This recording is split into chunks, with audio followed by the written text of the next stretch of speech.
여러분 반갑습니다. 조금 전에 소개받은 저는 김동명 예비역 대령입니다. 예비역 대령 육사는 31기로 졸업을 했고 오늘 대선배님들 그리고 동료 여러분들 처음 뵙게 됐는데 대단히 반갑고 감사합니다. 저는 1984년도부터 독일 대학에서 공부를 했는데 2년 뒤에 그 당시에 이제 체르노빌, 그러니까 우크라이나 체르노빌 방사능 이제 피폭 사건이 터지고 그래서 그 당시에 이제 그 우크라이나에서 이런 나라가 있나 보다 하는 걸 알았는데 사실은 저는 우크라이나 전문가도 아니고 그런데 이제 독일에서 계속 그 공부를 하다 보고 또 이런 사태가 지난해 2월 24일부터 터졌기 때문에 자, 이거 뭔가 지금 현재 뭐 연구를 좀 해야 되겠다 해서 계속 제가 개인적으로 독일 문제연구소 그 유튜브를 하는데 그 유튜브 소재로 계속 팔로우하고 그래서 오늘 이 자리에 섰습니다. 우리 박 장로님께서 저더러 야, 너 그 보니까 뭐 1시간 40분 이게 너무 길어서 매번 볼 때마다 좀 어려움이 있는데 오늘 40분 안에 끝내라. 제 말이 조금 빨라지더라도 여러분 저 이해해 주시면 감사하겠습니다. 자, 이제 1년이 훌쩍 넘었기 때문에 이 우크라이나 전쟁 그 1년 종합평가를 해보고 그 다음에 과연 우리 한반도에 주는 메시지가 뭔지 우리 안보에 어떤 영향을 미칠 것인지 제 개인적인 소견을 말씀드리겠습니다. 자, 그래서 여러분 뭐 다 아시지만은 이쪽이 독일이 있고 계속 오른쪽으로 가면 폴란드가 나오고 다시 오른쪽으로 가면 우크라이나가 나옵니다. 그렇죠? 여기는 지금 우크라이나 국기 색깔입니다. 그러니까 저처럼 푸른 창공을 가진 나라, 이 밑에 아주 옥수수밭, 밀밭 이런 건데 이처럼 그 아주 그 비옥한 토지를 가진 나라가 바로 우크라이나다.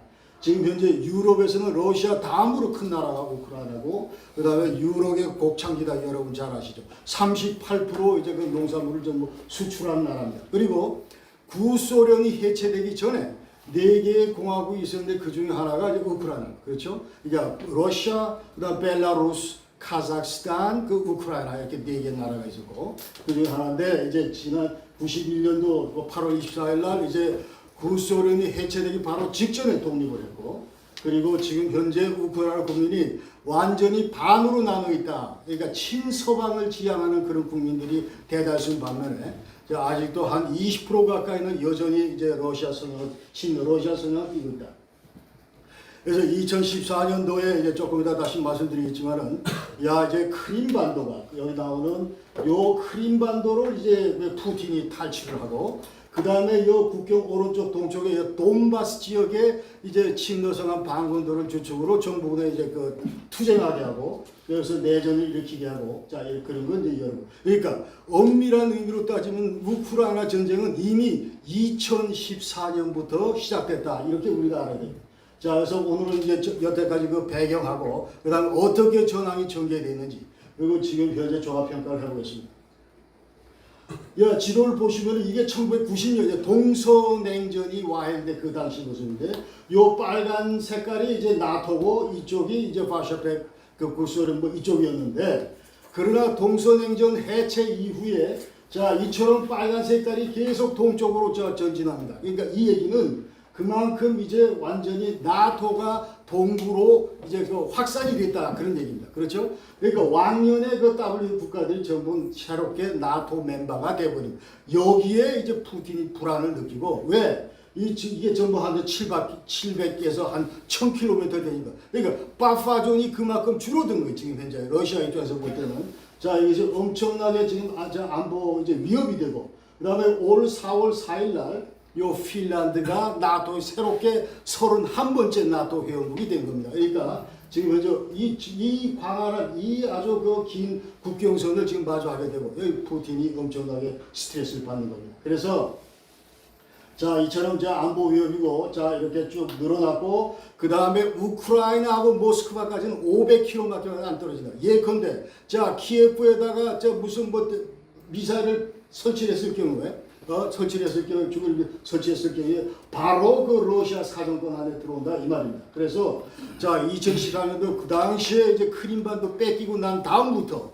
자 우크라이나는 우리가 이쪽으로 갈까 저쪽으로 갈까 고민했는데 자 항상 그러면서 가운데서 그 이퀄리브리움을 찾으려고 노력했는데 아니다. 우리 답은 서쪽이다 해가지고 그때부터 그 저 친서방 노선을 강화했다 이제 그러면서 안 되겠다 이제 쳤다 이 말이에요. 자 그래서 야 이거 나토 더 이상 너희들 우크라이나 멤버로 안 받겠다 문서로 약속하라. 지난해 2월달에 그렇게 얘기를 했는데 자 천만의 말씀 해가지고 이제 결국은 2월 24일날 친겁니다. 자 두 번째는 푸틴 입장에서 볼 때 이 우크라이나는 사실은 같은 러시아 민족이고 그 다음에 이건 저 어떻게 뭐 우리 사이좋게 옛날 공화국으로 같이 있어 그런데 갑자기 얘들이 이상한 행동을 하니까 이게 그거 아니다 이 말이죠. 그러니까 자 같은 민족이고 그래서 맨 처음에 얘기할 때 이것은 전쟁이 아니고 스페셜 오퍼레이션 특수작전이다. 민족끼리 어떤 특수 이런 표현을 썼었고 그러니까 과거에 보면은 자 요 지금 지도에 나오는 여기가 저 키예프 루스인데 자 발병이던 키예프 루스인데 자 이것을 그 당시에 지금 벨라루스 지금 러시아, 우크라이나 이 세 나라가 전부 아우르던 그 중세 이런 그 제국이었다 이 말이에요. 그러니까 요 스칸디나비아에서 이쪽 튀르키예 이쪽 북해 흑해를 지나서 요 사이에 무역상들이 왔다 갔다 하는 그 가운데 큰 그 제국이 바로 이 키예프 제국이다. 그러니까 지금 현재 이 푸틴 머릿속에는 자 너하고 나하고는 지금 뭉쳐가지고 빨리 일로 돌아가야 되는데 어째 너는 그 서방의 물을 먹고 이렇게 자꾸 딴짓거리 하느냐 못마땅하다 이런 얘기입니다. 자 그래서 그 당시 이제 1654년에 페레슬라브 그 협정을 맺으면서 그 당시 그 크멜루츠키가 이 우크라이나를 다스리고 있었는데 아예 폴란드가 우리 못 살게 구니까 러시아 형님 너희들이 우리를 좀 보호해달라 이래가지고 지금 현재 완전히 간청하면서 지금 펴 있겠다 이 말이죠. 그래서 지금 현재 이쪽에 이쪽 크림반도 이거도 그 당시에 그러니까 이 300주년 될 때 페레슬라브 협정 300주년 될 때 1954년도에 후르시초프가 야 이거 너희들 가져 해가지고 우크라이나 줬다.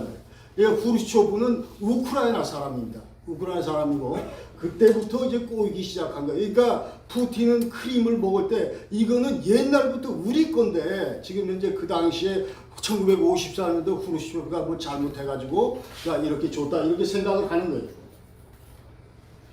자, 그래서 지금 현재 푸틴 입장에서 보면 이 우크라이나 완전히 서방물을 완전히 먹고 지금 이상한 짓거리 한다 이렇게 생각하는 거예요. 자, 지금부터 통일 이후부터 이제 간단히 사진으로 계속 넘어갑니다.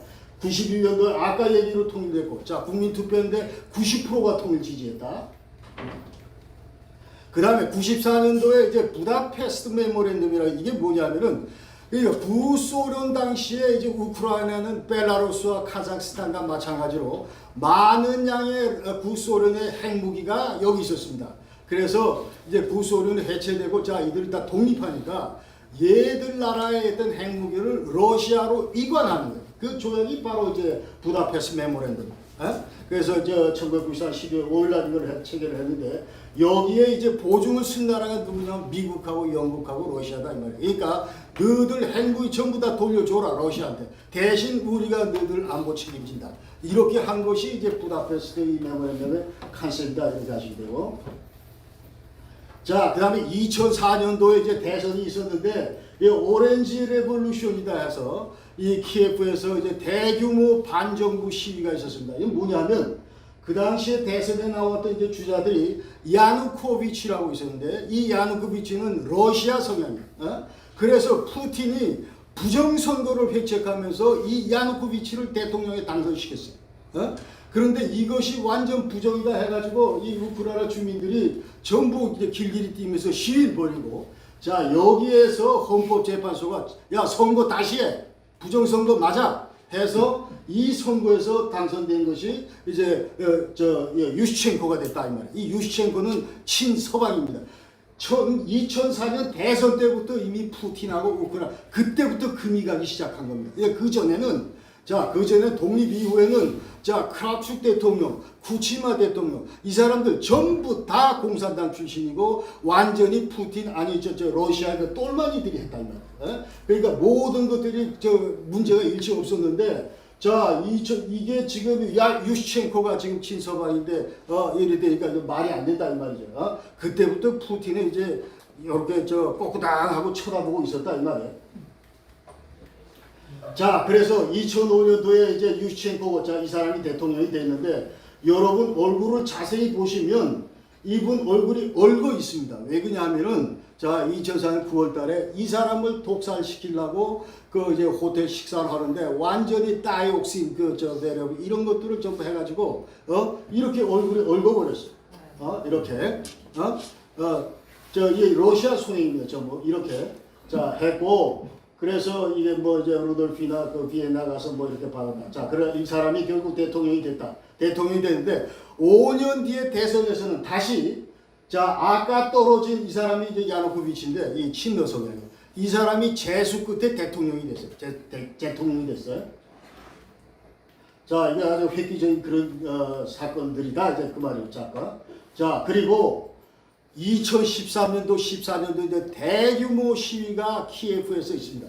오이로 마이단 플라츠 여기에서 이제 대규모 시위하는데 왜 시위를 하냐면 자 역대 이제 대통령들이 우리 우크라이나 친서방으로 간다 EU에 가입해야 되겠다 해가지고 이제 가입 신청서를 내고 그 다음 팔로잉 프로세스가 뭐냐면은 이제 어소시에이션 어그리먼트 해가지고 어떻게 EU 수준에 너희들 나라가 맞출 건가 자 이런 그 가이드를 제시 이런 문서 이런 협정에 대해서 자, 아까 대통령 된 야누코비치가, 친러 성향의 야누코비치가 이 서명할 차례인데 서명을 안 하고 아예 파기를 해버렸어요. 이 문서를.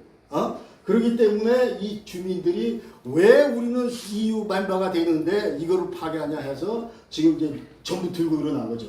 자, 여기서. 그러면서 11월 달부터 이제 계속 마이단 플라츠에서 반정부 시위가 있었고, 자, 그러면서 여기에서 무려 100여 명이 사망을 했습니다. 왜냐하면은, 자, 그 당시에 이제 러시아의 그 특수부대, 베아쿠트라고 하는 이제 그 저격부대를 끌어들여가지고 실제 그 시위대들한테 사살하게 하고, 자, 그랬기 때문에 100여 명의 사망자가 생겼고, 자, 이 생생한 다큐멘터리는 Winter on Fire 넷플릭스에 들어가시면 여러분이 그대로 확인할 수 있습니다.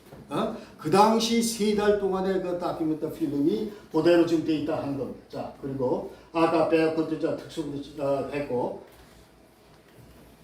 자, 그래서 이제 이 야누코비치가 대통령이 됐는데, 그러면서 마이단 플라츠 구속 시위가 있었는데, 자, 여기에 대해서 이제 푸틴은 대단히 마음이 상했기 때문에, 오케이, 안 되겠다. 우리의 라스트 카드는 크림을 먹는 거다 하고, 이제 완전히 크림을 접수를 해버렸습니다.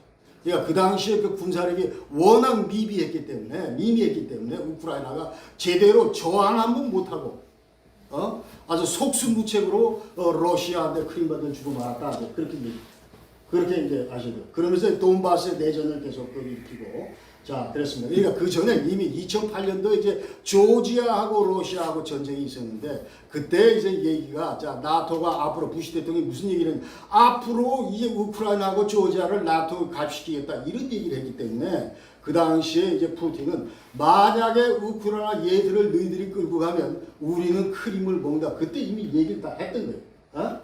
그러면서 이제 끊임없이 그때부터 본격적으로 러시아와 우크라이나의 갈등이 이제 완전히 가속화된다.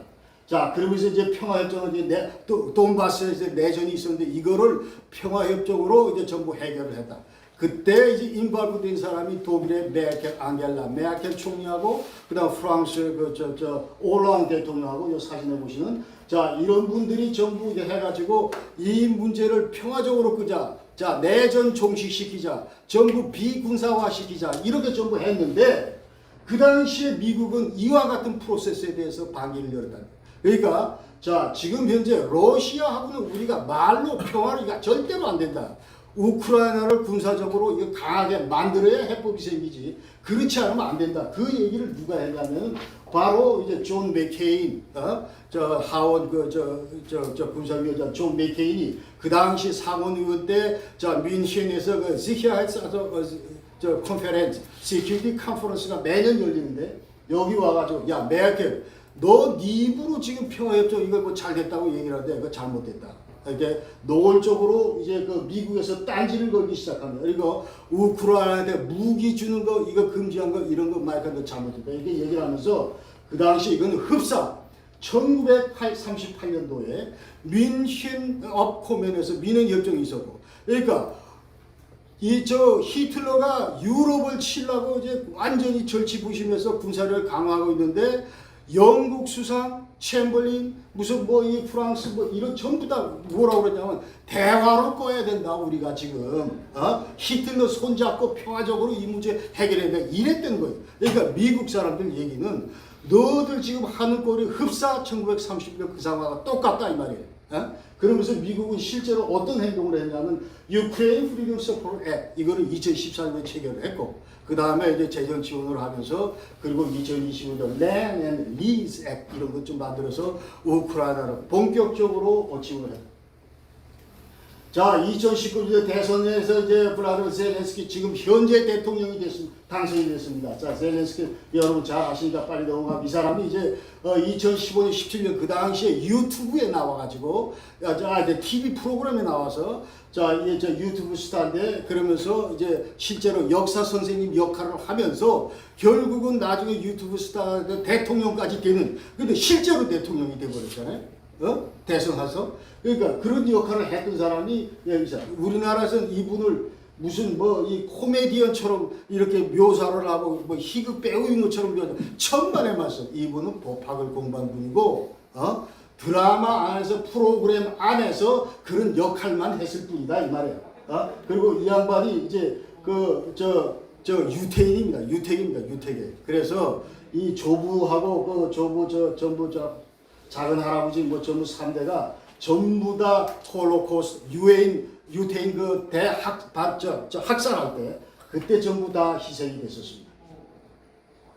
자, 그래서 작년 12월 달에 제가 미국 갔는데, 미국 내에 이제 유태인 압력들이 아주 대단한데, 그래서 전폭적으로 이 젤렌스키를 밀고 있고, 그래서 지금 현재 미국의 우크라이나에 대한 지원 이런 것들도 결코 이 사람의 그 가족 이력과 무관하지 않다 이렇게 되죠. 자, 그래서 2월 24일 점 쳤는데, 자, 여러분 잘 아시지만, 북쪽에서 치고, 동쪽에서 치고, 남쪽에서 쳤습니다. 그렇죠? 자, 그래서, 이게 자, 넘어가고, 그 다음에 작년 4월 달부터 8월 달까지는, 그 당시에는 이제 러시아가 조금 이제 전쟁 처음 하니까 해서, 자, 이쪽에, 지금 현재 이 돈바스 지역과 크림반도 위 이쪽 내륙 교통로를 확보하는 데 성공했습니다. 러시아가 성공을 했고, 그 다음에 아소포해 그 옆에 있는 마리우폴, 이게 5월 중순에 이제 좀 함락이 됐고, 자, 이러면서 이때까지는 그래도 러시아가 쟤네도 싸운다 하면서 지금 현재 이 빨간색 이런 영토를 전부 확보를 했다. 그러니까 8월 달까지는 진도가 나름대로 나갔다. 8월부터 11월까지는. 이때부터는 이제 우크라이나의 반격이 시작된다. 역습이 시작된다. 그래서 자, 이제 이 크림반도도 공격을 하고, 그 다음에 저 북쪽에 있는 하키우주, 여기에 8,000평방킬로미터를 탈취당했던 그 영토를 다시 재회복을 했습니다. 우크라이나가 8,000평방킬로미터. 그리고 10월 8일 날은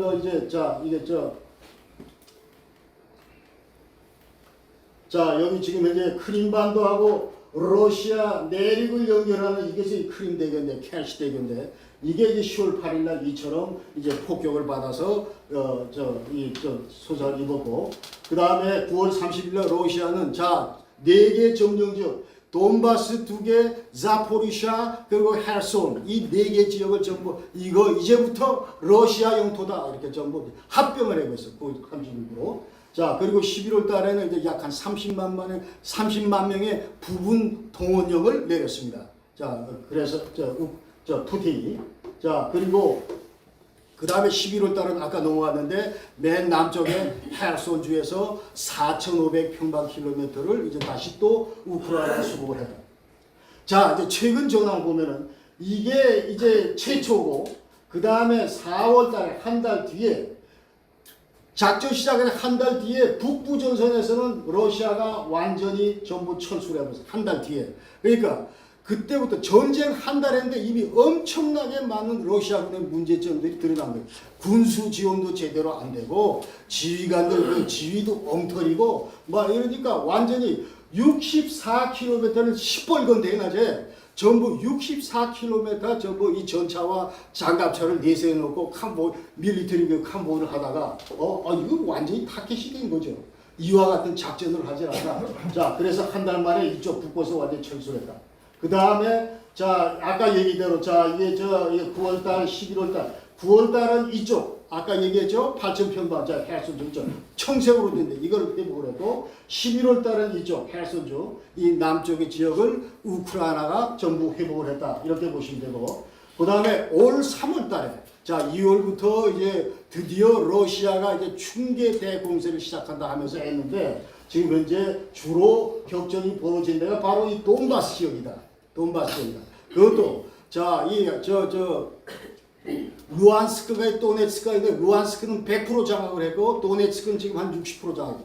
나머지 40%를 장악을 위해서 지금 현재 여기 아주 치중을 하고 있는데 역시나 마찬가지로 자, 공세 시작한 지 얼마 안 돼서 벌써부터 또 한계를 드러낸다. 러시아군 작전이. 자, 그런 현상을 지금 빚고 있고. 그 다음에 자, 요거는 이제 오늘부로 전황이 이렇게 되는데 지금 현재 자, 보시면 여러분들이 자, 예전부터 이제 이만큼 뺏겼고 요 모양 하나도 바뀐 게 없습니다. 그렇죠? 대신에 여기 이제 노랗게 치열하게 지금 전투가 벌어진다는 얘기고 자, 그러니까 지금 현재 1년 넘게 계속 공을 들여서 해왔는데 아직도 이 점령구역이나 큰 진전이 없을 정도로 러시아 군사작전이 이제 치명적이다 이렇게 문제점이 많다 이런 얘기를 우리가 할 수 있습니다. 자, 그래서 지금 현재 양 진영이 동부 돈바스에서 교전을 하고 있고 그 다음에 다른 지역은 지금 교착 상태에 빠져 있고 그 다음에 진지전 성격을 띠고 있고 그리고 이 무기, 이 탄약 이런 것들이 절대 부족해요. 둘 다 마찬가지다. 그 다음에 러시아는 이제 지금 완전히 자, 다른 진도 다 나갔는데 요쪽에 자, 이쪽에 한 40% 남은 거 도네츠크 40% 이걸 지금 해야 되겠다.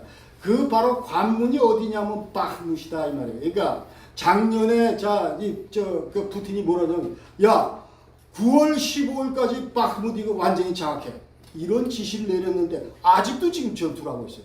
바흐무트에서.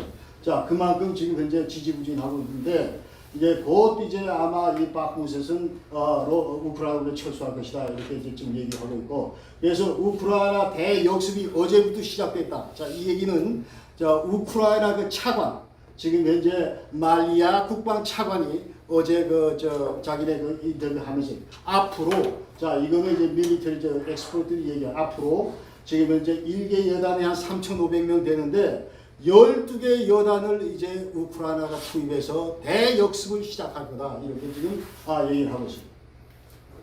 조만간 할 거다. 자, 이게 이제 바흐무트 지역인데 자, 여기 돈바스 지역, 돈바스는 자, 여기서부터 여기까지는 돈바스라고 하는데 여기가 루안스크고 여기가 도네츠크고 아까 얘기대로 60% 먹고 40% 남았는데 이 관문이 바흐무트인데 이걸 지금 치려고 8달째 지금 전투를 하고 있는 거예요. 여기에 그 푸틴 용병 와그너 그룹 들어오고 프리고진 들어가 있고 해서 죄수들 풀어놓고 해가지고 완전히 전부 다 뭡니까 밋 그라인더 해서 완전히 고기를 갈아내는 거 8 동안 8개월째 지금 싸우니까 이거 치열한 전투 지금 하고 있다. 네, 그런 얘기고. 자, 그래서 지금 대부분 러시아가 이제 대부분 바흐무트 장악했는데 우크라이나는 이제 포위가 당하지 않은 상태에서 서서히 서쪽으로 이제 철수하고 있다. 그러니까 우크라이나 입장에서 지금 무슨 얘기를 하냐면 앞으로 대공세를 우리가 해야 되기 때문에 지금 현재 불필요하게 더 이상의 이 병력 손실을 입어서는 안 되겠다. 그러면서 이제 서서히 철수를 충분히 러시아 정규군을 여기서 박살을 냈다 이렇게 지금 우크라이나에서 얘기를 하는 거예요.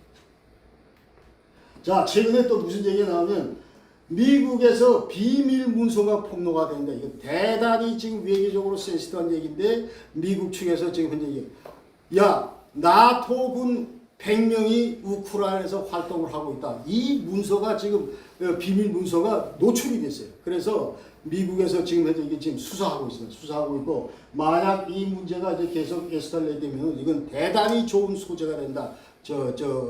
푸틴 입장에서는 드디어 이제 나토가 우크라이나에 여기에 개입을 했다 이렇게 해석을 할 수가 있다는 거예요. 그 다음에 아까 얘기대로 핀란드가 31번째 나토 회원국이 됐다 이렇게 얘기합니다. 자, 그리고 이거는 이거는 여태까지 지금 현재 러시아하고 우크라이나가 어떻게 이거 항공기로 미사일로 포병으로 전부 때리고 이 위에 게 전부 러시아 겁니다. 이게 러시아 거고 밑에 요 잔잔하게 조그맣게 보이는 게 우크라이나. 그러니까 압도적으로 10배 이상 매주 러시아가 이렇게 때렸다 공격을 감행을 했다. 우크라이나 이렇게 조금 그래서 이건 완전히 처음부터 끝까지 러시아가 오펜시브하고 우크라이나 디펜시브 할 수밖에 없었다. 자, 이렇게 우리가 아셔야 되고. 자, 그래서 이제 평가를 해보면, 제가 볼 때는 지금 현재 일단 푸틴의 기도는 무산됐다, 이렇게. 그러니까, 젤렌스키를 제거하고, 예컨대, 완전히 군사적으로 굴복시키고, 이러지 못했다, 이 말이죠. 그 다음에 스페셜 오퍼레이션은 무슨, 이거는 진짜 전쟁이다, 이렇게 우리가 얘기해요. 그 다음에 러시아 재래전쟁 손실이 막대고, 이 서방 얘기가 완전히 군사적인 자살이다, 지금 이제 이렇게 얘기합니다. 자, 여기 오른쪽에 보시면 이건 어디까지나 우크라이나 국방부의 이 보고입니다. 그렇기 때문에 이게 얼마만큼 사실에 근접했는지는 전 몰라요. 모르는데 일단 이제 그대로 소개를 하면은 자, 어제부로 18만 3,130명이 죽었다. 러시아군이. 그 다음에 3,661대의 탱크가 파괴됐다. 이렇게 지금 우크라이나가 주장을 하고 있습니다. 그러니까 이번 전쟁에서 최초 러시아가 3,330대 전차를 동원했는데 지금 전차는 완전히 다 날아가고 없다는 얘기. 그러니까 지금 노예끼는 전차를 전부 잡아다 보면 저 쓸만한 건 하나도 없고 전부 구닥다리들만 다 나타난다 이 말이야. 자, 이게 결코 이제 이제 그게 크게 허위는 아니다 뭐 이런 생각이 들고. 그다음에 두 번째. 나토가 계속 동진하는 걸 이건 차단하기 위해서 푸틴이 작전을 했는데 이거 실패했다. 오히려 동부에 더 깊숙이 개입하고 롤백 더 개입하고 그리고 서방 단계를 촉진하는 그런 지금 계기가 된 거고 그 다음에 미국 주도의 세계 질서 이거 지금 아주 못마땅했는데 그래서 이거를 내 입맛에 맞는 그런 세계 질서를 한번 구축해 보려고 푸틴이 노력을 했지만 그러나 이것도 실패다. 지금 그렇게 얘기해요. 그러니까 지금 이제 미국을 주축으로 하는 하나의 큰 축. 그 다음에 러시아 그 나름대로 일으키고 있었는데 러시아가 지금 완전히 폭삭 무너진 이런 상황이기 때문에 이 빈 공간을 지금 누가 들어오냐면 시진핑이 들어오는 거예요 지금 이제. 그러면서 지금 현재 그러니까 하려고. 그러나 여전히 유럽 안보 정세는 미국이 주도하는 나토 위에 EU 중심의 이런 친서방 세력들이 지금 확실하게 이번 전쟁을 통해서 잡고 있다 이렇게 얘기하셨어요. 그래서 미국은 이번에 최대 수혜자다 이 우크라이나. 물론 재정적으로 군사적으로 많은 지원을 우크라이나에 하고 있지만 그러나 우크라이나를 통해서 러시아를 완전히 격퇴시켰다 이렇게 지금 얘기하고 있는 거예요. 그리고 그래서 또 이 역사학자들 얘기는 지금 현재 2022년 이거는 역사적으로 계속 기록해야 될 그런 해다. 1945년 하면 2차 세계대전이 끝난 해고 그 다음에 1989년 하면은 동서냉전이 종식된 해로 기억되고 그 다음에 2022년 하면은 러시아가 유럽의 역사에서 힘을 못 빼고 완전히 사그러드는 그런 해다. 이렇게 이제 전부 후세에 기록될 거라고 지금 역사학자들은 얘기를 하고 있습니다. 자, 그래서 또 양진의 평화협상 이제 지금 없습니다. 최근에 2월 24일 1주년 맞아서 시진핑이 12개 평화 내놓고 이것대로 하자 했는데 핵심 내용이 하나도 없어요. 하나도 없는데 그러니까 양진영 모두 다 평화협상에 대해서는 이제 관심이 없다. 지금 평화의 평자를 떠날 때가 아니다. 그런 얘기고. 러시아 또 우크라이나 철수하는 거 이거 절대로 쉽지가 않다. 왜 쉽지가 않냐 하면 아까 4개 주를 전부 다 합병을 했기 때문에 그러면서 이거는 이제 공식적으로 러시아 입장에서 보면 러시아 영토가 돼버린 거예요. 그렇죠? 근데 여기서 우리가 철수를 한다? 그러면 완전히 러시아 헌법 이게 지금 통용이 안 된다는 얘기예요. 아무나 러시아 연방에 들어있는 게 아무나 지금 빠질 수가 있기 때문에 탈퇴할 수가 있기 때문에 이게 말이 안 되는 거죠. 어려움이 있고 그래서 신러시아는 아마도 다른 정부 출범이 가능할 거고 그 다음에 푸틴 침공은 지금 뭐를 우리한테 암시하냐면은 자 1990년 구소련이 해체됐다. 이 소련의 해체가 결코 끝난 것이 아니다. 계속 지금까지 이어져 오고 있다. 이제 그런 그 메시지를 우리한테 준 거고 또 다른 하나는 자 만약에 시진핑이가 대만을 쳤을 경우 자 이것은 이제 미국이 지금 바이든이 자 이게 저 우크라이나를 돕는 것처럼 계속 앞으로도 이런 상황이 닥칠 경우에 미국이 좌시하지 않을 것이다. 이런 메시지를 준다고 생각합니다. 작년 5월달에 실제로 바이든이 그렇게 얘기했죠. 자, 우리 만약 시진핑 네가 친다면 우리도 하겠다. 그렇게. 그 다음에 조만간 전쟁이 언제 끝날까 이게 저 예측하기 어렵고 그래서 내년 3월달에 이제 우크라이나, 러시아 전부 다 대선이 있기 때문에 그때까지는 어떤 형태로든 하여튼 이 전쟁 승리를 위해서 두 나라가 전부 할 수밖에 없다. 지금 계속 싸울 때다. 지금 한 평의 땅이라도 먼저 차지하는 것이 이제 평화에서 놔두고 유리하기 때문에 그렇게 얘기한다. 그리고 전쟁 지속 여부 이런 건 전적으로 제 생각에는 이제 푸틴의 앞날과 달려 있다 이렇게 생각합니다. 그래서 푸틴이 사라져야 이 전쟁이 끝날 것이다 이렇게 생각하고. 자, 그 다음에 그럼 푸틴이 언제까지 버틸 것이냐? 지금 현재 얘기는 모든 언론들이 지금 현재 러시아 경우는 통제가 되어 있기 때문에 자 개인의 의사나 이런 것들이 민주사회처럼 계속 외부로 노출이 되지가 않습니다. 그렇죠? 그런데 지금 이 사진에 나오는 캐서린 벨톤이라는 이 파이낸셜 타임스 그 모스크바 그 특파원을 지냈던 기자인데 자 이분이 이제 푸틴 스피커를 해가지고 책을 썼는데 이것이 완전히 베스트셀러가 돼. 여기 뭐냐면은 자 이제 크레물린 내 그 권력 투쟁 이런 것들을 전부 기술한 책이에요. 그러니까 부제는 How the KGB took back Russia and then took on the West. KGB가 어떻게 러시아를 자 이렇게 뺏어와 가지고 이거를 어떻게 서방 진영에다 갖다 줬는가. 이것이 이제 부제인데 자 여기서 이분이 무슨 얘기들을 계속하냐면 야 푸틴은 지난 2년간 코로나 기간 때 완전히 고립됐다. 코로나 기간 중에 푸틴은 단적인 예로 지금 푸틴 완전 최측근 중에 한 명이 자 지금 로스네프가 사장 이 로스네프는 러시아에서 3대 그 석유 회사 중에 하나입니다.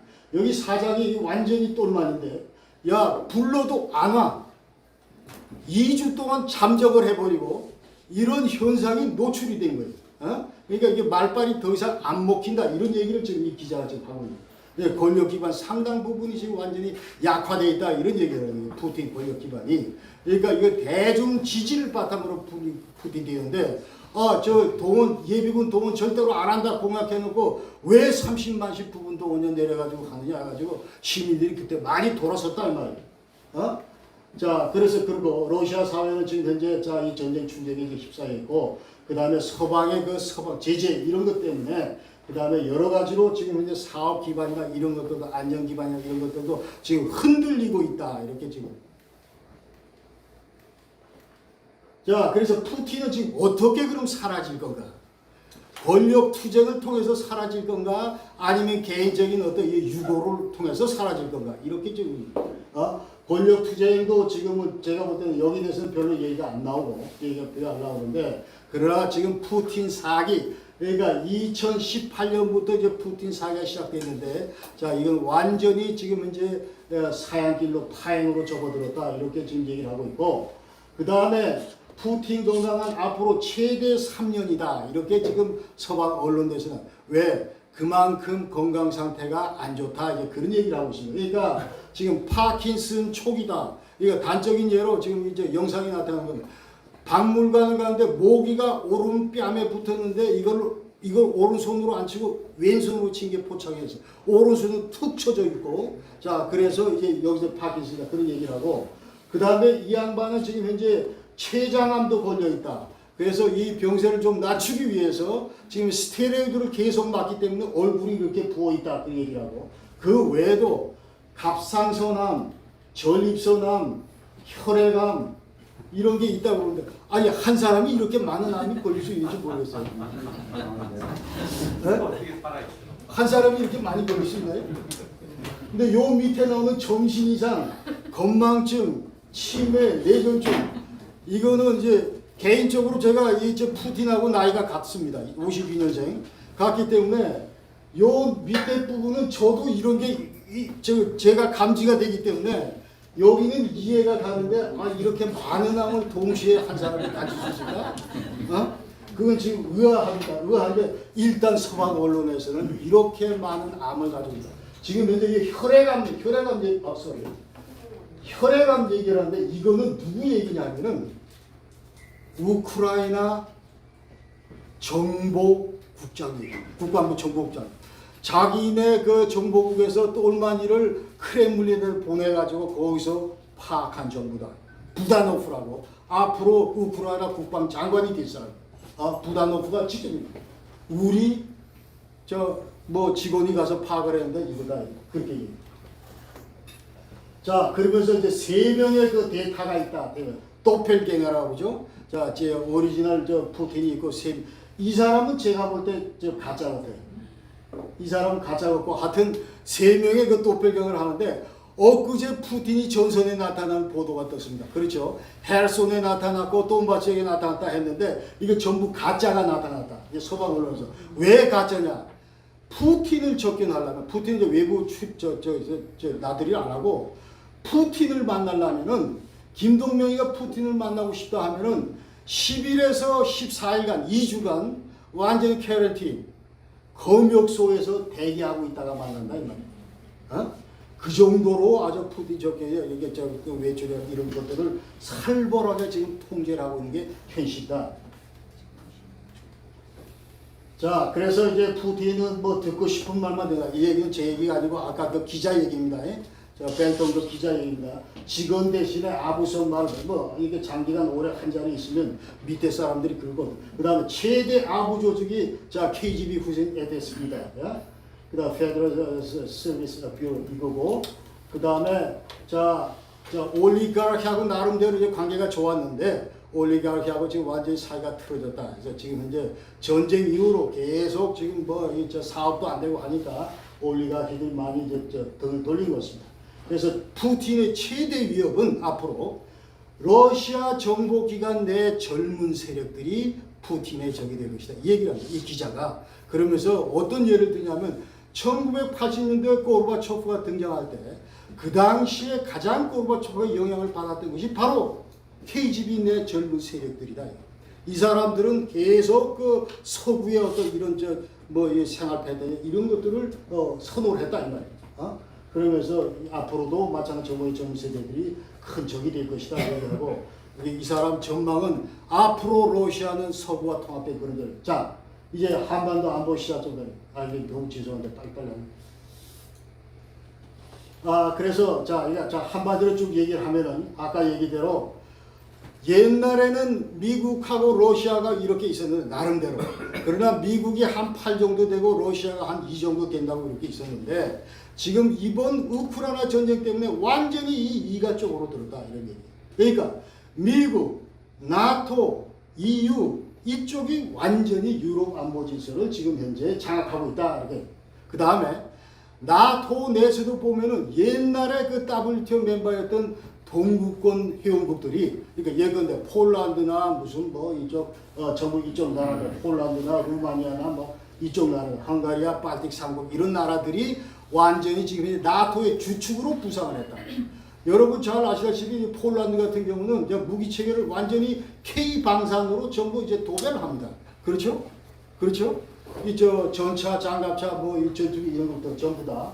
자, 그런 현상이다 이 말. 그래서 하여튼 이 체계 수행이 이제 미국이다 이런 얘기를 할 수가 있고. 그 다음에 그러면 러시아가 내준 이 비공간을 아까 얘기대로 여기 시진핑이 들어오면서 중국이 이제 들어섰다 이런 얘기. 그러니까 예전에는 2014년 전까지는 러시아가 위에 있고 중국이 밑에 있었다. 러시아가 큰 형인 거. 그래서 von der Sowjetunion lernen heißt siegen lernen 이게 독일 말인데 무슨 얘기를 하냐면 동구권에 있는 모든 나라들이 러시아 우리 선생님으로부터 배우는 것은 완전히 승리를 배우는 것이다 이래가지고 2014년까지 나름대로 소련이 그야말로 빅브라더 빅형 대형 그런 역할을 했었는데 2014년 이후에 완전히 역전되어 버렸다 이 말이에요 지금 현재. 예? 그래서 그 빈장 중국이 지금 현재는 이제 이쪽 진영을 리딩을 하고 러시아는 팔로잉을 하는 예, 그런 구도다 이 말이에요. 그러면서 이제 중국은 제3세계관, 중동, 인도 이런 데도 자기네 세력권으로 지금 전부 끌어들이려고 합니다. 그래서 그리고 그러나 러시아 입장에서 여전히 자 삼각관계로 가자. 우리도 좀 끼워달라 이런 거 있는데 요번 전쟁을 통해서 나타난 러시아의 그 국력, 경제력도 그렇고 재래식 무기는 거의 뭐 다 고갈된 상태고 지금 남아있는 건 핵전력밖에 없는 상태다. 그런 얘기입니다. 그래서 완전히 2010년 중국이 중립화된 지금 완전히 역전됐다 이렇게 얘기를 할 수 있다. 자, 그 다음에 그래서 지금 현재 우리가 이 두 세력을 비교해 보면 자 미국을 중심으로 이쪽 세력은 대단히 안정적으로 발전하고 있다 이렇게 얘기를 하는데 이쪽 그 중국, 러시아 반미 카드를 내기는 이쪽 진영은 아무래도 상대적으로 덜 안정적이다 그렇게 얘기할 수 있어요. 그러니까 왜 그러면 이쪽 진영이 불안정한가?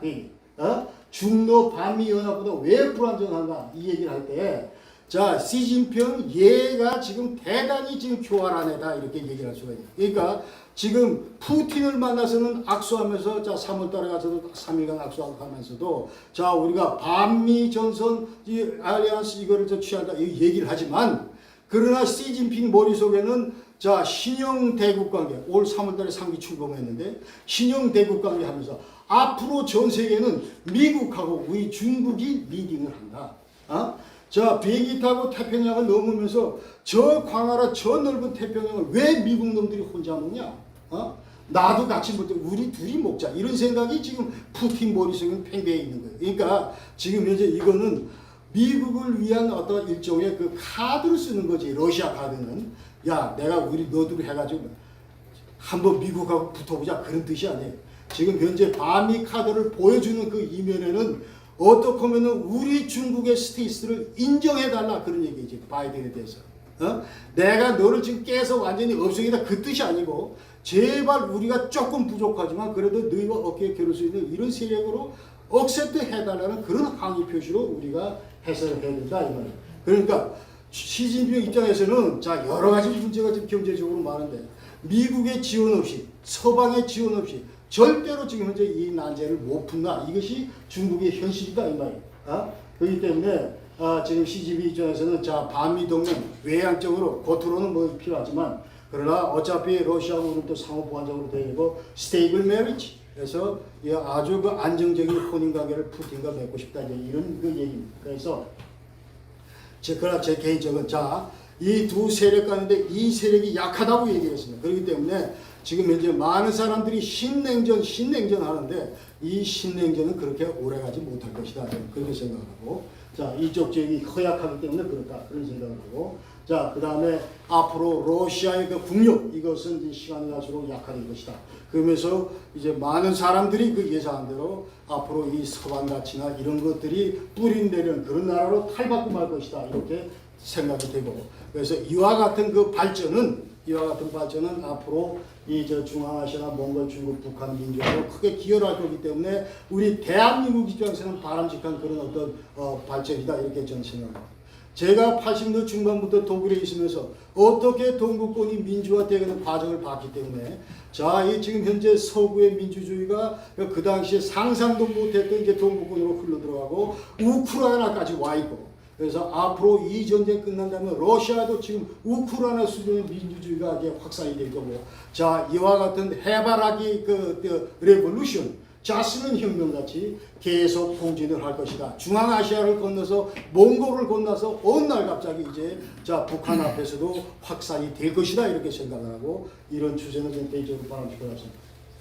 자 그리고 이러한 큰 글로벌한 역학구도 속에서 우리 한반도를 중심한 그런 한미일 그 다음에 이 북중러 이거 옛날에 다 동서냉전 때 있었던 건데 어느 정도 흐지부지 되는가 했는데 다시 생겼다 이 말입니다. 지금 현재 그래서 제가 볼 때 지금 현재 한반도 냉전이 앞으로 지속될 수밖에 없다 이렇게 판단이 되고 그 다음에 한미일 삼각 공조 이거는 그 어느 때보다도 확실하게 우리가 다져나가야 된다. 지금 현재 문재인 때 완전히 다 흐트러났는데 이런 것들을 지금 현재 윤석열 정부가 복원을 하고 있다는 것이 대단히 바람직하다고 생각하고 지금 현재 우리는 과거 일제 식민지가 어땠고 무슨 뭐 이런 얘기를 지금 할 때가 아니고 어떻게 자유민주주의 가치 이거 시장경제 가치 이런 거를 서로 공유하는 파트너가 이런 파트너 관계를 더 돈독히 해야 되는 그런 시점이다 이 말이에요 지금 현재.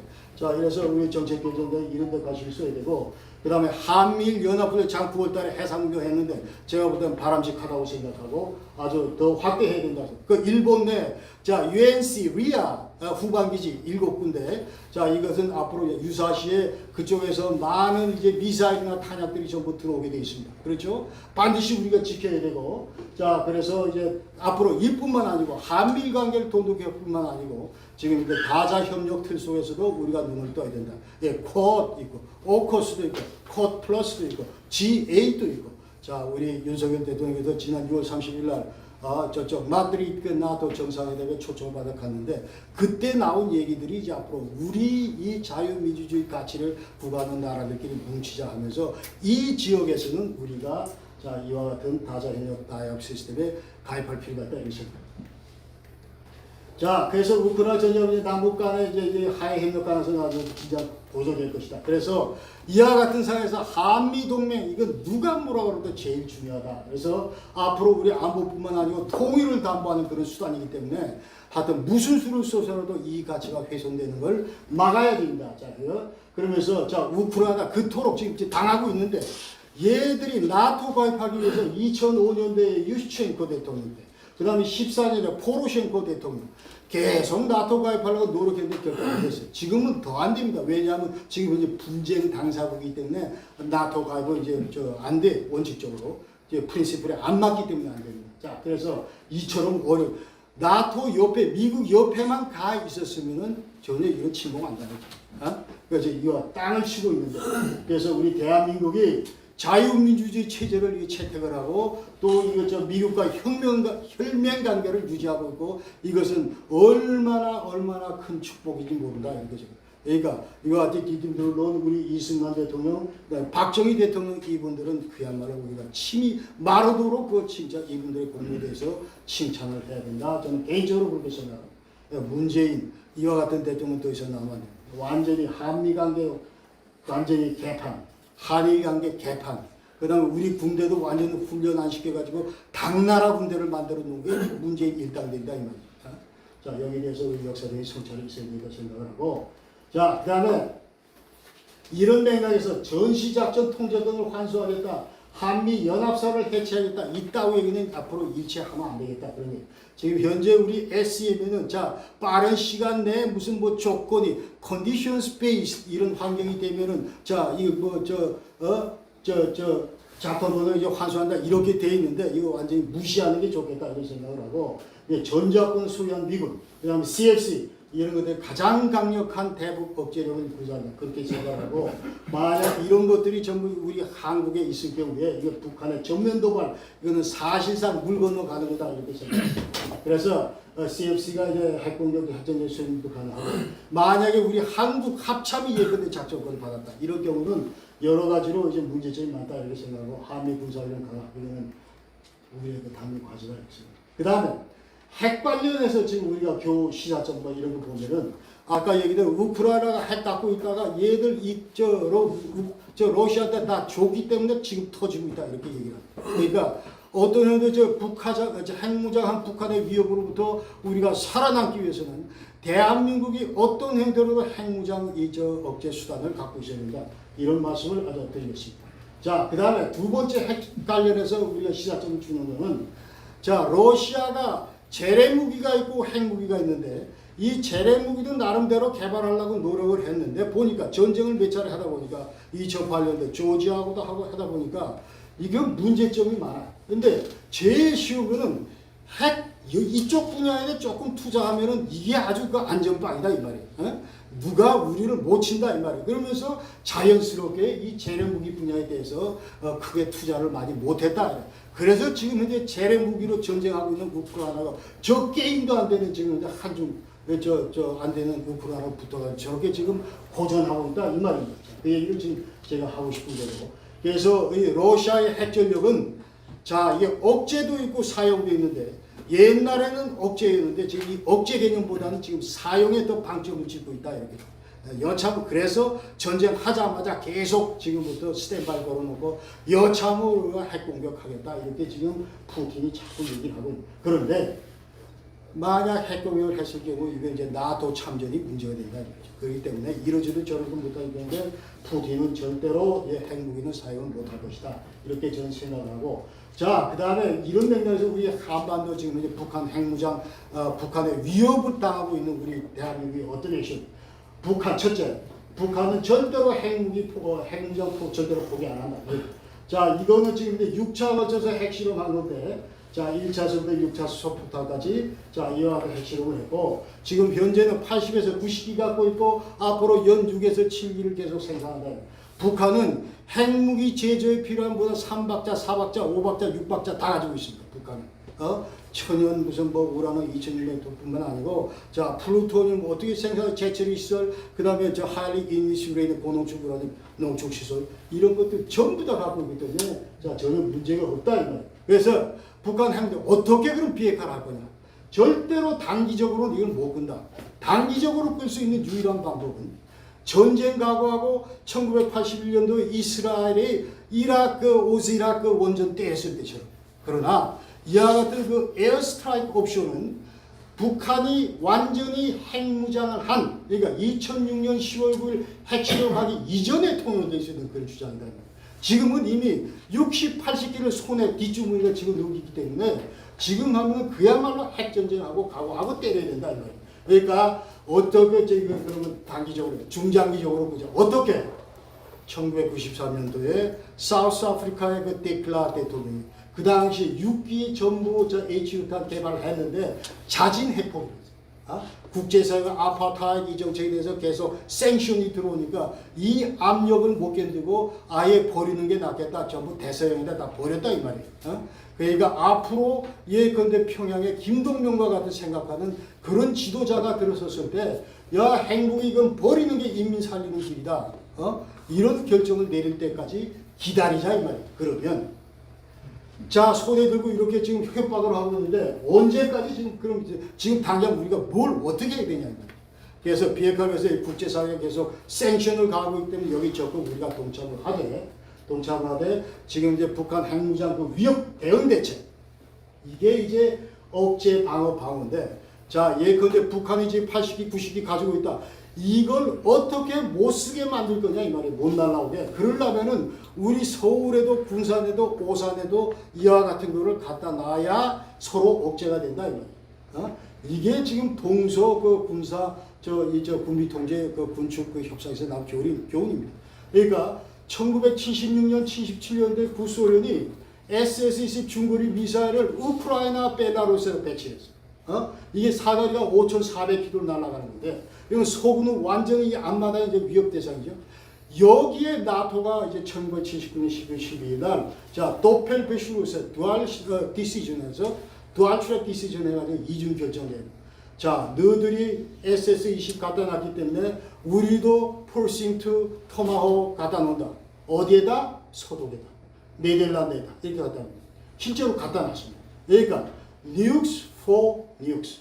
핵무기 앞에는 핵무기다 이 말이에요. 그래서 자 평양에 예컨대 이런 게 있다. 그렇기 때문에 이 억제 대책을 갖춰야 되고, 그러니까 제 주장은 자 미국의 전술핵을 예컨대 30기에서 60기를 우리 군산이나 오산에 갖다 놓자 하는 것이 지금 1994년부터 제 주장입니다. 제 주장이고. 자 그래서 어떤 전술 궁극적으로 북핵은 완전히 무용지물이 되고 만다.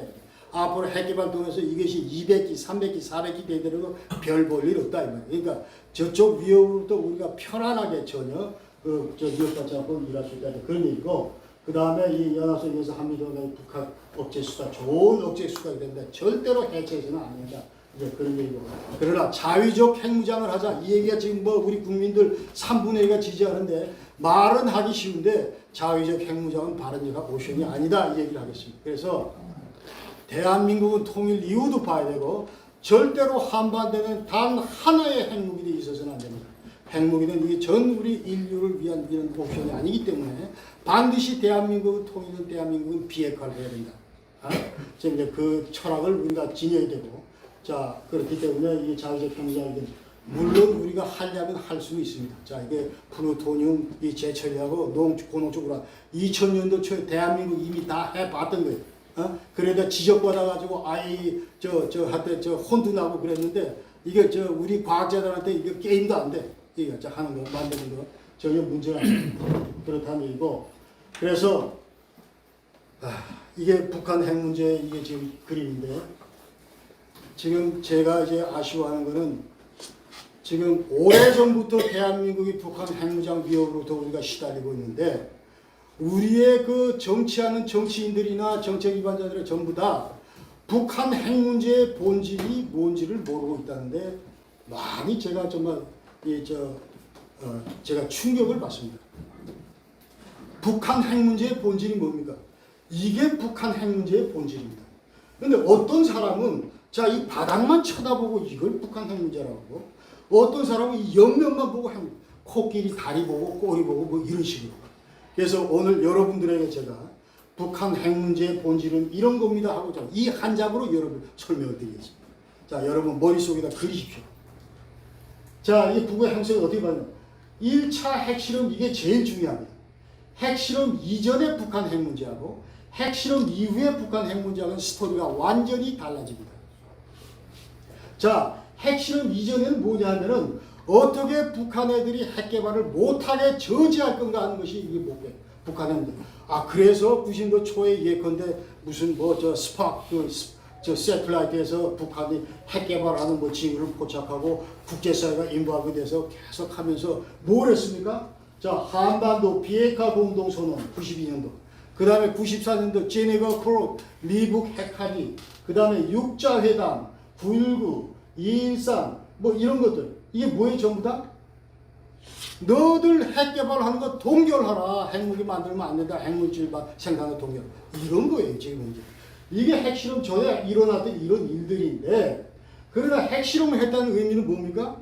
자, 이게 핵무기인데 우리가 핵실험할 때 자, 이거를 이제 풍계리에다 갖다 박아놓고 터뜨렸어요.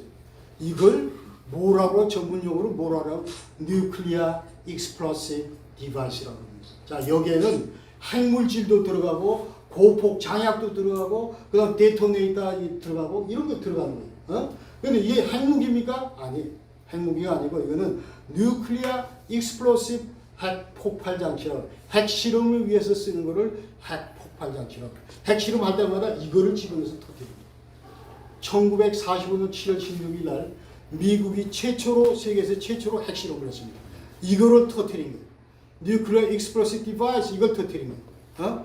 그 다음에 이거에다가 bomb shelling 껍데기를 입혀요. 껍데기를. 자, 여기다 퓨즈도 달고 예컨대 어디서부터 폭발하지 뭐 이런 거 전부 달아가지고 bomb shelling 껍데기 입혀가지고 터뜨린 게 3주 뒤에 나가사키에 터진 겁니다.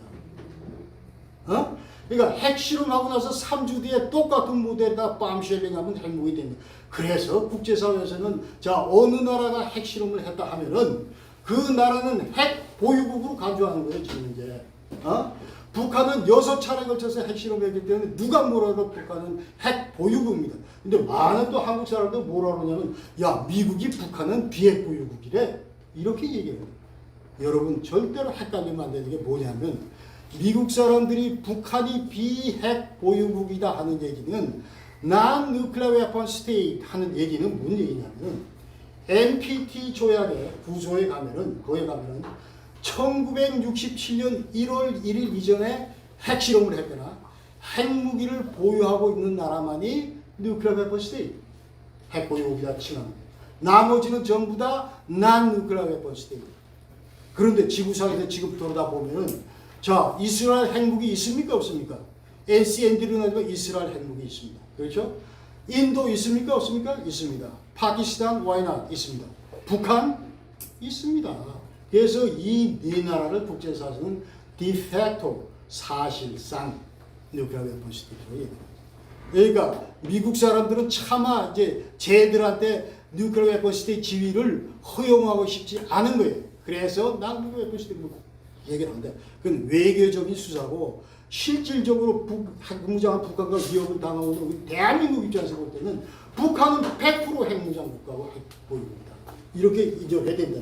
자, 그래서 핵실험한 이후에 이제 달라진 거죠. 북한에 지금 80에서 90기 갖고 있는데 이거를 어떻게 버리게 할 거냐 지금 이제 우리 과제가 지금 이제 어떻게 버리게 하지? 저 여기 나온 거 핵무기 폐기하고 핵물질 폐기하고 생산시설 폐기하고 뭐 이런 거 운반수단 이런 과제들을 우리가 어떻게 해결해야 될까? 이거 하루아침에 됩니까? 김정은이가 이거 동의합니까? 안 하죠. 이거를 장기적으로 끄는데 국제사회하고 공조해서 끄자 이게. 국제사회가 지금 9차례에 걸쳐서 이게 생션을 부과하고 있어요. EU도 부과하고 있어요. 미국도 부과하고 있어요. 일본도 부과하고 있어요. 생션. 자, 여기에 이제 국제사회 동참하고 그 다음에 두 번째 우리 정부가 신경 써야 될 점은 아까 얘기대로 자, 이 90기 가지고 이게 서울 어떻게 못 날라오게 하지? 억제할까? 만약 억제에 실패했을 경우에 이게 서울로 날아오게 되면 우리가 어느 상황에서 이놈을 인터셉트 할 건지 알아? 요격할 거냐, 방어할 거냐, how to defend. 그 다음에 이 how to defend도 만약 실패했을 때 how to protect. 지금 가정연합 이 건물로 날아왔을 때 우리가 어떻게 우리를 보호할 수 있겠느냐. 보호시설, 대피시설. 이런 것들을 대한민국 정부가 골똘히 고민해야 된다. 그래서 자, how to deter, how to defend, how to protect. 자, 이런 것들은 두 개는 크게 봐서 여기서 나온 것들이 여러분 잘 아는 코리아 3축 체제다. 킬 체인이 있고 KMD가 있고 그 다음에 파니시먼트 리탈리에이션 그런 게 있잖아요. KMPR이 있고 자, 그게 이제 how to defend에 나오는 얘기. 대선 때 우리나라 대선 주자들이 킬 체인을 하게 되겠다 이 얘기는 전체 답안을 이렇게 써야 되는데 제가 안 하고 그냥 킬 체인 하나만 하면 다 되는 것처럼 생각을 하고 웃기는 거예요 지금. 그래서 우리 좀 how to deter 어떻게 이게 억제할 거냐. 아까 얘기대로 자, 미국의 전술핵을 일단 미국 전술핵 우리한테 줄 준비가 충분히 되어 있습니다. 이 얘기하려면 몇 시간 걸리기 때문에 제가 지금 못하고 여러분들이 독일 문제 연구소 들어가시면은 자, 미국의 전술핵 재반에 관해서 제 영상이 많이 있기 때문에 그런 영상을 참고하시고 자, 이게 너무 대단히 너무 길어서 그래서 우리 정부는 앞으로 마지막입니다. 이제 푸틴 전쟁이 이거는 당연히 규탄해야 되고 거기다 이제 윤석열 대통령께서 무슨 이제 계속 그 반인도적인 행동할 때 우리가 또 다른 그 수단을 강구하겠다 이런 얘기를 가지고 지금 러시아가 길길이 뛰면서 지금 이렇게 반응을 하는데 제가 볼 때 우리 윤석열 대통령이 가닥을 잘 잡고 있다고 생각합니다. 그 다음에 자유민주주의 아까 얘기대로 자, 이 가치 싸움이다. 그래서 지금 이제 옛날에 이 전쟁이 있기 전까지 서방 진영이 전부 갈 길이 흩어지고 자, 예컨대 마크롱 같은 경우는 나토 이놈은 완전히 뇌사 상태다 죽은 거다 하고 자, 여기에 또 화가 난 트럼프는 야, 내가 나토에서 나가겠다 이런 얘기를 하면서 완전히 그 엉망진창이 됐었는데 이 우크라이나 전쟁을 통해서 전부 다 결집을 했다. 그러면서 그 결집한 배경에는 우크라이나가 우리가 구가하는 자유민주 체제 이거를 최전방에서 수호하고 있기 때문에 감사하다 이 말이죠. 자, 그래서 우리가 우크라이나 지원을 해야 되고 그 다음에 푸틴과 러시아 이거는 반드시 구분할 필요가 있다. 러시아에 대해서는 우리가 절대로 악감정을 가져서는 안 된다는 개인적인 생각. 러시아 국가로서 러시아는 우리의 긴밀한 이웃이 되고 이번 전쟁은 전적으로 푸틴의 전쟁이고 푸틴 전쟁이다. 예전에 2차 대전이 독일이 일으킨 전쟁이 아니고 히틀러가 일으킨 전쟁이었던 것처럼 지금 현재 이게 푸틴 전쟁이다 이렇게 몰아가야 되겠다. 자, 그래서 러시아 국가 자체는 우리 한국 대상이고 우리 정부도 여기 대해서 이제 잘해야 되고 그 다음에 자유민주주의 체제 이런 같이 우리가 가치를 공유할 수 있는 그런 나라가 발전될 수 있도록 해야 되고 그 다음 마지막으로 자, 지금 현재 문재인 정부 때는 맨날 평화협정 평화체제 있다고 얘기만 했는데 사실은 지금 현재 우리가 제대로 감지하기 위해서는 냉전 체제 먼저 극복한 다음에 평화가 온다. 지금 평화협정 종전선언 있다고 얘기할 게 아니고 지금 한반도 얽혀 있는 이런 안보 문제 여러 가지들을 고민할 때다. 그러니까 두 번째 평화 체제 진입을 한 다음에 통일이 온다. 그러니까 지금 우리 사회 감성적으로 계속 통일 지상적 저도 그 독일 통일을 계속 연구하면서 통일 얘기를 많이 하지만 그러나 객관적으로 우리가 통일은 어떤 프로세스를 밟아서 어떻게 되는지 이런 데 대해서 우리가 중심을 제대로 잡아야 되니까 이런 얘기를 하고, 자 이제 진짜 마지막으로 이거는 저 아니면 여러분들은 이 그림을 보실 수가 없습니다. 그렇기 때문에 제가 이거를 시간이 조금 죄송합니다. 한 5분만 딱 하겠습니다. 이거는 제가 아니면 여러분들 어느 곳에서도 지금 이런 그림을 보신 적이 없어요. 여러분들. 자, 우리 유재가 교수님은 한번 보셨고, 자 이게 뭐냐면 문재인은 무슨 얘기를 했냐면은 맨날 요 동네 얘기만 했어요. 우리 남북한이 통일되면 이렇게 좋고, 우리가 이게 대청봉에 올라갔더니 경치가 이렇게 좋고, 동해바다 보이고 저쪽 금강산도 보이고, 이 얘기만 계속 5년 내내 주구장창했습니다. 그런데 지금 대한민국은 어디 있냐면 유감스럽게도 자 we are here 77년 동안 지금 현재 이 박스 속에 갇혀 있는데 이게 뭐냐면 냉정부조입니다.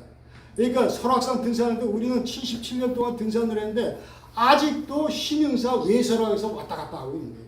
버스 탔다 내리고 뭐 절에 갔다 나오고 뭐 이런 식을 지금 하고 있는 거예요. 그런데 문재인은 무슨 얘기를 하냐면 양복 산장 아직도 안 올라가는데 소청대차 아직 뭔데 진짜 끝내준다 경치고 있다고 얘기하는 거 꼴이 똑같다 이 말입니다. 그래서 77년 동안 우리가 여기 있는데 이 한반도 냉정부조가 이게 지금 어떤 성격이 되냐면 이건 남북관이다. 자 여러분 이게 잘라서 안 보입니다. 저도 안 보입니다. 이게 지금 색깔만 보십시오. 이 왼쪽에 노란색 이게 남북관계를 의미하는 거예요. 그 다음에 이게 빨간 건 이게 정전협정 체제를 얘기하는 거예요. 그 다음에 노란 건 남북한을 중심으로 4강의 역학관계를 얘기해요. 그러니까 한반도 문제는 분단의 한반도 문제는 남북 문제이면서 이게 국제 성격도 있고 국제 성격도 있다 이런 거예요. 지금 현재 그러면서 우리는 이 냉정 구조를 해체하고 평화 체제를 구축하자는 얘기는 어른거리는 남북 관계를 어떻게 남북한의 평화 협정으로 문제로 바꾸느냐 평화 관계로 그 다음에 정전협정 평화협정 정전협정 이거 너덜너덜한데 전혀 지금 작동을 안 하잖아요. 평화협정이 군정이 있습니까 없습니까? 이름만 있죠. 중감이 있습니까? 이름만 있다 전부 다. 자, 그렇기 때문에 이거를 어떤 형태로 남북 평화협정으로 바꾸고 어떻게 중국과 미국 어떻게 인도수를 하든지 이런 문제. 그 다음에 우리는 중국하고 러시아하고 수교를 했지만 북한은 아직도 미국하고 일본하고 수교를 못했기 때문에 어떻게 크로스 레코니션을 해서 동북아 다자보체 이런 거 구축하느냐. 왜 같이? 말하라고 1분만 그래서 이거를 여러분 기억나시죠? 이거를 하기 위해서 우리가 노력을 했습니까? 안 했습니까? 노력했습니다. 김대중 때 6.15 공동선언해가지고 이제 통일이 곧 오나보다 했습니다. 그렇죠? 노무현 때는 14선언 하면서 곧 오나보다 했습니다. 그렇죠? 지난번 4.27 판문점 하면서 곧 오나보다 했는데 오기는 개코 뭐가 옵니까? 며칠 있다가 다시 빠꾸도 저게 왜 그렇습니까? 이 한반도 문제라는 게 이거 순수 남북 문제 우리끼리 하면 문제가 없어요. 분당 당시에 대한민국의 운명은 지금 국제사회에 이렇게 얽혀 있다. 북한 핵 문제가 계속 딴지를 걸고 있기 때문에 이쪽에서는 우리가 진도 나가려고 한두 발 나갔다가 저쪽에서 딴지 걸니까 다시 돌아오는 거예요. 다시 돌아오는 거예요. 이거를 지금 반복하기를 지금까지 계속합니다. 그래서 이 페이스가 그대로 일정 부분.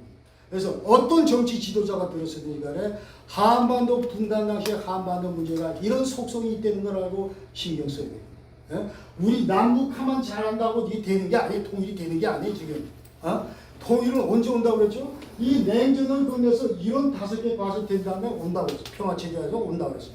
그러니까 이 5개 과정은 뭐냐면 이 집에서 저 우집으로 건너는데 큰 감이 있다. 우리 남북관계에는 어떻게 군사적인 긴장 완화하지? 그 다음에 정치개혁 공동체를 만들지? 그 다음에 이 가운데서는 어떻게 남북평화협정을 만들지? 그 다음에 이쪽에서 북한 핵 문제를 어떻게 끌까? 그 다음에 일본과 미국의 북한 대북 수교. 이런 문제들이 입체적으로 전부 다 이 5개 핵심 과제가 다 해결이 돼야 제대로 돌파구 열어 이쪽으로 갈 수 있는데 이런 것은 하나도 진전이 안 나가는데 종전선언은 여기 와서 해야 되는데 문재인이 또라이는 여기서부터 계속 하고 있다는 거예요. 이게 잘못됐다는 거예요. 그래서 이게 냉철하게 우리가 지금 현재 이 문제를 바라보고 대단히 죄송합니다.